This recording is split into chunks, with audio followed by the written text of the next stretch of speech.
എത്ര ഇഖ്ലാസിൽ ചെയ്ത അമലും പിശാച് പിന്നാലെ നടന്നിട്ട് അമല് ബാത്തിലാക്കാൻ അവർ നിഴല് പോലെ കൂടെയുണ്ട്. ഇത്ര ആളുകൾക്ക് ഈ വർഷം ഹജ്ജിന് അവസരം കിട്ടി. പലരുടെയും ഹജ്ജ് ബാത്തിലാക്കുന്നത് ഹജ്ജ് വേളയിലല്ല, ഹജ്ജിന്റെ സമയത്ത് പിശാച് കൂടെ വരൂല. നമ്മളുടെ ഹജ്ജിന്റെ അമലൊന്നും അവൻ ബാത്തിലാക്കിക്കൊള്ളണമെന്നില്ല. ധാരാളം തവാഫ് ചെയ്യാൻ നമുക്ക് തോന്നും, മടിയൊന്നുമില്ല. കിട്ടിയ അവസരമല്ലേ, പരമാവധി തവാഫുകൾ വർദ്ധിപ്പിക്കും.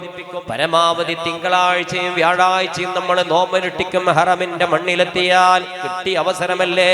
ഇനി ജീവിതത്തിൽ ഇവിടെ വന്നുകൊള്ളണമെന്നില്ല. എത്രയോ തവണ ഖുർആൻ ഖത്മ് പൂർത്തിയാക്കാൻ ശ്രമം നടത്തും. മദീനത്തെത്തിയാൽ കിട്ടുന്ന അവസരങ്ങളൊക്കെ പുണ്യ നബി സല്ലല്ലാഹു അലൈഹി വസല്ലം തങ്ങളുടെ ചാരത്ത് തീർക്കാൻ പറ്റുമെങ്കിൽ അത് തീർക്കും. അത്രത്തോളം ഒരവസരം ഇനി കിട്ടിക്കൊള്ളണമെന്നില്ല, പരമാവധി ഉപയോഗപ്പെടുത്തും. ഇഖ്ലാസോടുകൂടി ആത്മാർത്ഥമായി ചെയ്യുന്ന അമലുകൾ പലപ്പോഴും നഷ്ടപ്പെടുത്തുന്നത് ഹജ്ജ് കഴിഞ്ഞ് തിരിച്ച് വീട്ടിലെത്തിയാലാണ്.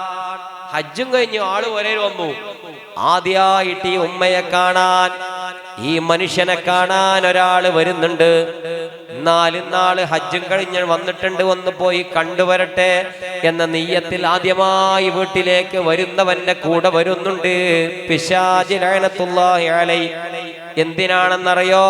ആരുമറിയാതെ ചെയ്ത ധാരാളം സുഹൃതങ്ങൾ ഈ മനുഷ്യന്റെ മുമ്പിൽ ഈ പെണ്ണിനെ കൊണ്ട് വിളമ്പിപ്പിക്കണം, അവളെ കൊണ്ട് പറയിപ്പിക്കണം, അവനെ കൊണ്ട് പറയിപ്പിക്കണം. അവിടെ വെച്ച് തിങ്കളാഴ്ചയും വ്യാഴാഴ്ചയും നോമ്പനുഷ്ഠിച്ചത് നാട്ടുകാരും അറിഞ്ഞിരുന്നില്ല. പക്ഷെ ഇവിടെ എത്തിയാൽ ആളുകളോട് പറയും. ഒറ്റ ചോദ്യം വേണ്ടു, ആരോഗ്യപരമായ വല്ല പ്രയാസം ഉണ്ടായിരുന്നോ? ഹജ്ജിന് വല്ല ബുദ്ധിമുട്ടുണ്ടായോ? അള്ളാന്റെ തൗഫീഖോടുകൂടെ നിങ്ങളൊക്കെ ദുആ കൊണ്ട് ഒരു പ്രയാസം ഉണ്ടായില്ല. എത്രയോ തവാഫ് ചെയ്യാൻ എനിക്ക് സാധിച്ചിട്ടുണ്ട്. അതോടുകൂടെ എൻ്റെ ഒരു വലിയൊരു ആഗ്രഹമായിരുന്നു മക്കത്തും മദീനത്ത് എത്തിയാൽ എല്ലാ തിങ്കളാഴ്ചയും വ്യാഴാഴ്ചയും നോമ്പനുഷ്ഠിക്കണമെന്ന് എൻ്റെ ഒരു പൂതിയ. അള്ളാഹുവിന്റെ തൗഫീഖോടുകൂടെ എല്ലാ തിങ്കളാഴ്ചയും വ്യാഴാഴ്ചയും നോമ്പനുഷ്ഠിക്കാൻ എനിക്ക് സാധിച്ചിട്ടുണ്ട്. ഒരു ക്ഷീണവും ഇല്ല. അവിടെ നോമ്പ് വെക്കാൻ നല്ല സുഖ. എന്തിനാണ് നാട്ടുകാരോട് ആരുമറിയാതെ അനുഷ്ഠിച്ച നോമ്പിന്റെ കഥ പറയുന്നത്?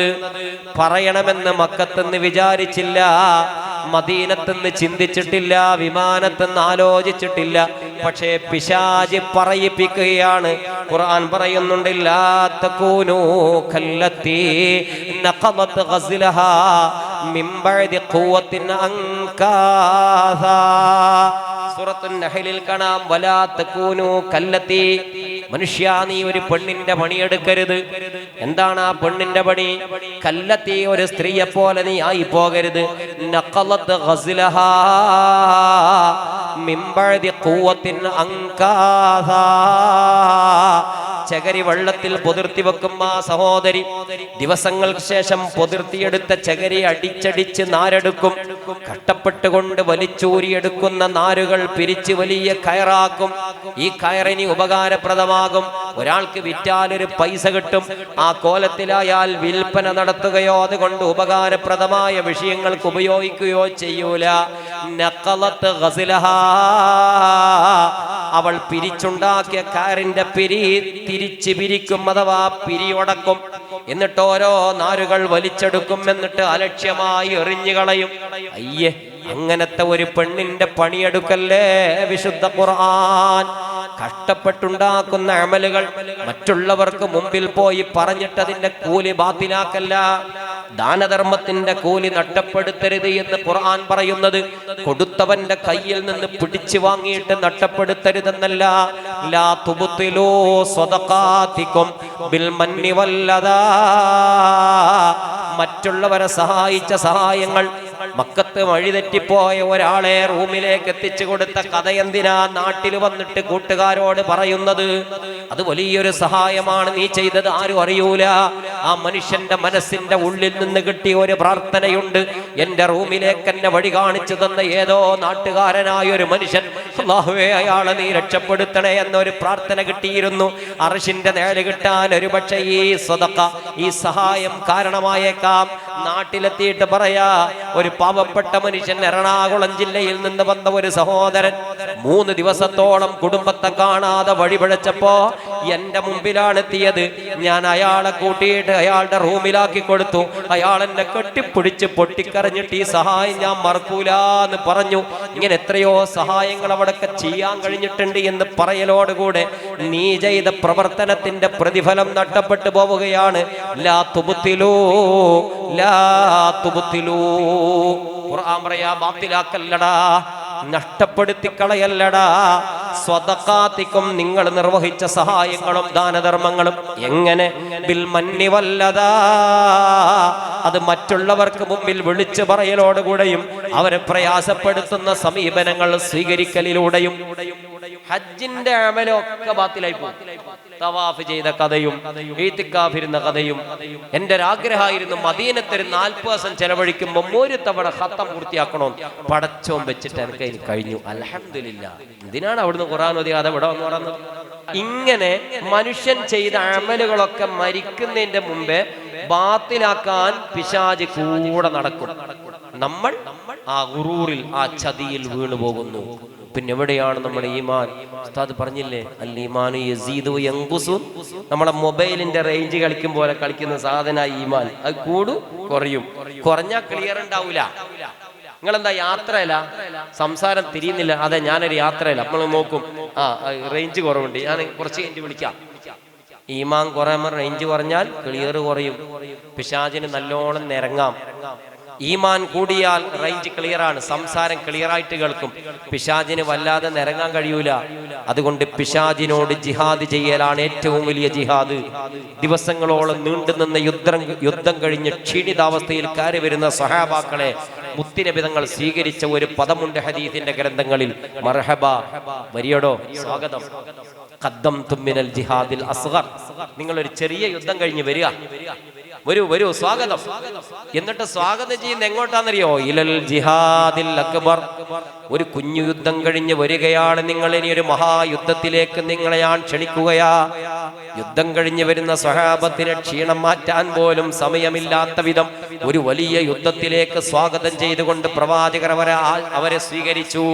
സ്വഹാബാക്കളിൽ ആരോ ചോദിച്ചു, അതെവിടെയാണ് നബിയെ നമ്മൾ ഇനി ആ മഹായുദ്ധത്തിന് പോകേണ്ടത്? ഇത് ചെറിയ യുദ്ധമാണെങ്കിൽ, ദിവസങ്ങളോളം നീണ്ടുനിന്ന യുദ്ധം ചെറുതാണെങ്കിൽ, മഹായുദ്ധം എന്നങ്ങ് പറയുന്ന യുദ്ധം എത്ര മാസം നീണ്ടു നിൽക്കുന്നതായിരിക്കും? അവിടുത്തെ ശത്രുക്കളുടെ എണ്ണം എത്രമാത്രം ഉണ്ടാകും? ആ യുദ്ധസ്ഥലം എവിടെയാണ് എന്ന അർത്ഥത്തിൽ ചോദിച്ചപ്പോ മുത്തുനബി സല്ലല്ലാഹു അലൈഹി വസല്ലം തങ്ങൾ പറഞ്ഞത്, ഹിയ ജിഹാദുൻ നഫ്സി. വാളിന്റെ വായ്ത്തല കൊണ്ട് ശത്രുവിന്റെ മുമ്പിൽ വീരേതിഹാസം സൃഷ്ടിക്കുന്ന മഹായുദ്ധമൊന്നുമല്ല, അതിനേക്കാളും വലിയൊരു യുദ്ധമാണ് ഞാൻ പരിചയപ്പെടുത്തുന്നത്. അത് ജിഹാദുൻ നഫ്സി, സ്വന്തത്തോടുള്ള യുദ്ധമാണ്, സ്വശരീരത്തോടുള്ള യുദ്ധമാണ്. സ്വന്തം ശരീരത്തോടുള്ള യുദ്ധം മറ്റൊന്നുമല്ല. ഇന്നൻ നഫ്സ ലഅമ്മാറത്തും ബിസ്സൂ. സൂറത്ത് യൂസുഫിൽ കാണാം. മഹാനായ സയ്യിദുനാ യൂസുഫ് നബി അലൈഹി സ്വലാത്തു വസ്സലാം പറയുന്നത് ഞാനടക്കമെന്നാണ്. വമാ ഉബർരിഉ നഫ്സി ഇന്നൻ നഫ്സ ലഅമ്മാറത്തും ബിസ്സൂ. മഹാനവറുകൾ പറയാ, ഞാൻ എൻ്റെ ശരീരത്തെ മാറ്റി നിർത്തിയിട്ടൊന്നുമല്ല പറയുന്നത്. ഞാനടക്കം എല്ലാ ശരീരവും തെറ്റിലേക്ക് ഇങ്ങനെ ചാഞ്ഞുകൊണ്ടിരിക്കും. നന്മകളോട് താല്പര്യം കുറഞ്ഞു വരും, തിന്മകളോട് താല്പര്യം കൂടി വരും. അതുകൊണ്ട് ശരീരത്തോടുള്ള യുദ്ധമാണ് ഏറ്റവും വലിയ യുദ്ധം. അഥവാ പിശാചിനെ ജയിച്ചടക്കാൻ ഒരു മനുഷ്യന്റെ ഈമാൻ ശക്തിപ്പെടുത്തുക. ഇഹ്ദിനസ് സിറാത്തൽ മുസ്തഖീം. ആ ഒരു പ്രാർത്ഥന ആത്മാർത്ഥമായി നടത്തിയിട്ട് ഹിദായത്ത് നഷ്ടപ്പെട്ടു പോകാതെ അത് ഏറ്റവും കൂടുതൽ അതിന്റെ പാരമ്യതയിലേക്ക് എത്തിക്കാനുള്ള പ്രവർത്തന മേഖലയിൽ പ്രവർത്തിച്ചവരായിരുന്നു. ഇവിടെ കിടക്കുന്ന മഹാനവറുകളെ പോലെ ലോകത്തിന്റെ വിവിധ ഭാഗങ്ങളിൽ കാലങ്ങൾ എത്രയോ കഴിഞ്ഞിട്ടും ആളുകളുടെ മനസ്സുകളിൽ നിന്ന് മായാത്ത വിധം ജ്വലിച്ചു നിൽക്കുന്ന മഹാരഥന്മാർ, അള്ളാഹുവിന്റെ ആരിഫീങ്ങൾ, അള്ളാഹുവിന്റെ മഹത്തുക്കളായ ഔലിയാക്കൾ. അവരെന്ന് പറഞ്ഞ പ്രത്യേക ഉമ്മാർ വരുന്നോളം പ്രസവിക്കപ്പെടുന്ന ഉമ്മയുടെ വയറ്റിൽ വരുന്ന പോലെ ഔലിയാക്കന്മാര്, എല്ലാത്ത ആളുകളൊക്കെ സാധാരണക്കാര്. അങ്ങനൊന്നല്ല, അങ്ങനെ ഒരു പ്രത്യേക ടീമല്ല. ആർക്കും ആകാൻ കഴിയും. നബിയാകാൻ ആർക്കും ആവൂല. അള്ളാഹു പ്രത്യേകം നിശ്ചയിച്ച ടീമിനെ നബിയാകാൻ കഴിയുള്ളൂ. നമ്മൾ അധ്വാനിച്ചൊരു കാര്യം കഴിയൂല. തങ്ങളാകണമെന്ന് ആഗ്രഹിച്ചാൽ നടക്കുവോ? നടക്കൂല. അതേ സ്ഥാനത്ത് ഒരു ആരിഫാകാൻ, ഒരു വലിയാകാൻ, അള്ളാഹു ഇഷ്ടപ്പെട്ട ഒരാളാകാൻ ആർക്കും ആവും. എങ്ങനെ? സുന്നത്തായ കർമ്മങ്ങൾ ഇഖ്ലാസോടുകൂടെ വർദ്ധിപ്പിക്കുക, ചെയ്യുന്ന കർമ്മങ്ങൾ അള്ളാന്റെ പൊരുത്തത്തിനാക്കുക, ആളെ കാണിക്കാനല്ല, ആളുകളോട് വിളമ്പാനും പറയാനുമല്ല. പിന്നെന്തിനാ? വജ്ഹില്ല, ചെയ്യുന്നത് അള്ളാന്റെ പൊരുത്തത്തിന്.